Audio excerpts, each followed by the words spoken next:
Good morning. Welcome back.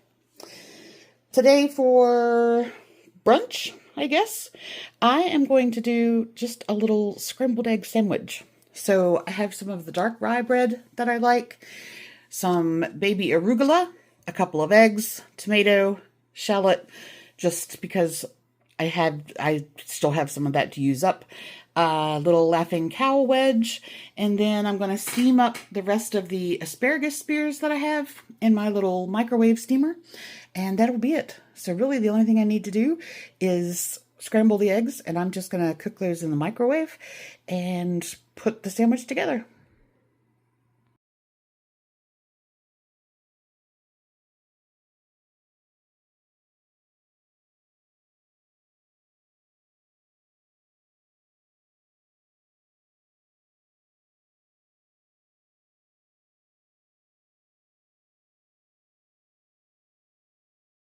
Welcome back. Tonight for dinner, I knew that I wanted some salmon, and I'm going to cook an artichoke, but I was looking at my macros for the day, and I needed some more protein, and I wanted something a little different. And I found a recipe for a lentil and spinach soup, Mediterranean style lentil spinach soup. And I didn't want a soup, but that did remind me that I had been given these red lentil dry soup mixes, which is basically the lentils, the spices, and a few dried vegetables like onion and garlic. There's a lot of crossover between what I would need to do to make that soup and what I already have in this bag. So what I think I'm going to do, red lentils cook super quickly, and they get very soft very, very fast. If they're split, in which these are, they cook even faster. So I'm going to try and experiment with this, and I'm going to see what happens. If they get mushy, it's not a big deal. I will just treat them like I would like a mashed sweet potato kind of thing. But I'm hoping I can help them, I can keep a little bit of texture in there. Everything that I'm reading says if you're going to do them in the Instant Pot and you want them to be a little bit more al dente, a little bit firmer, don't cook them any longer than about 2 to 3 minutes. And if they're split, they need less time than that. And then if you were doing like green lentils or brown lentils, that becomes 10 minutes. And then if you're doing a different style of lentil or you wanted them softer, it could be like 10 to 12 minutes. So there's obviously a very big difference between 2 minutes and 12 minutes. So I think what I'm going to do is I'm going to try this at 2 minutes because I would like them to have a little bit of form, but I don't think they're going to. So in that recipe, you basically have the lentils, a whole bunch of seasonings, really basic sort of onion, garlic, and then your Mediterranean seasonings. You can cook it in a vegetable broth. If you wanted to keep it more on the vegetarian side, you could use chicken broth. In my case, I'm going to cook it in water with some of the chicken bouillon. And then I just have, this is some spinach and kale, and I'm going to stir that in when it's finished. And then in addition to what ingredients are in the bag, I'm going to add the recipe recommended sumac, which I have. So I'm going to add some of that.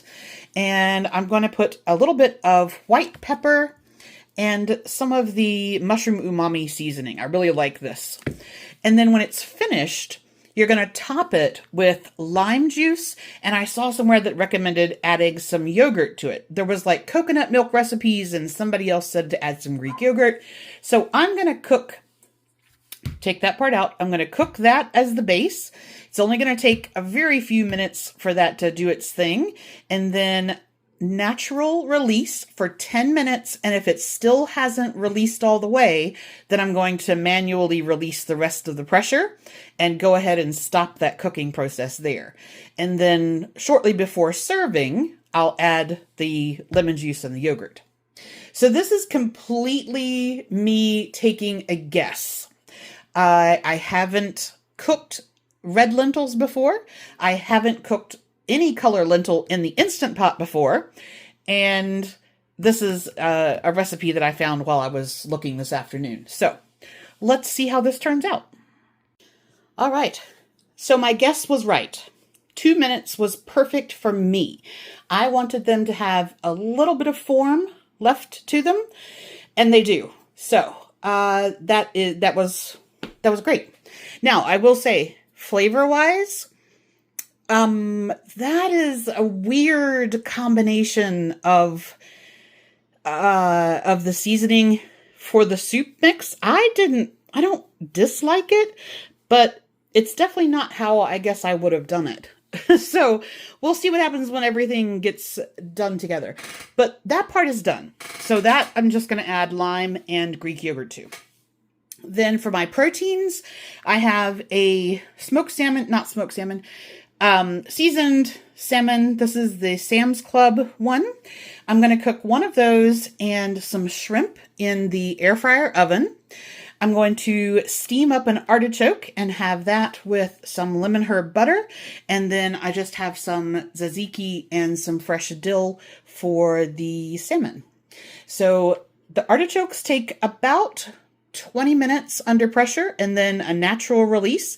So I'm going to do that part first. And then once that's all done, the salmon is about, depends on how much it thaws between now and when I cook it, but it'll be somewhere between 8 and 10 minutes.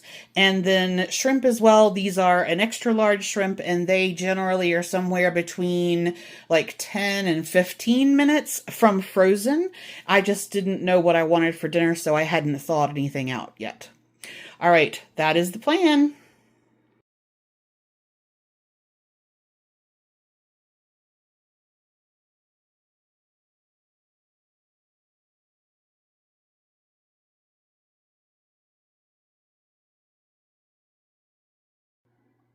All right, so last thing, dinner was fantastic. Everything was really, really good.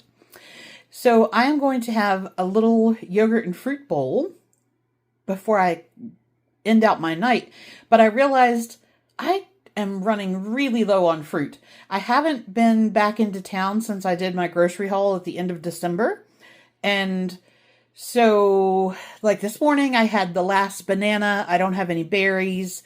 I don't have any mandarins. I basically have a ton of pomegranate, which is great, and some Cosmic Crisp apples, and that's kind of it. So I'm going to have to brave the weather in town sometime soon.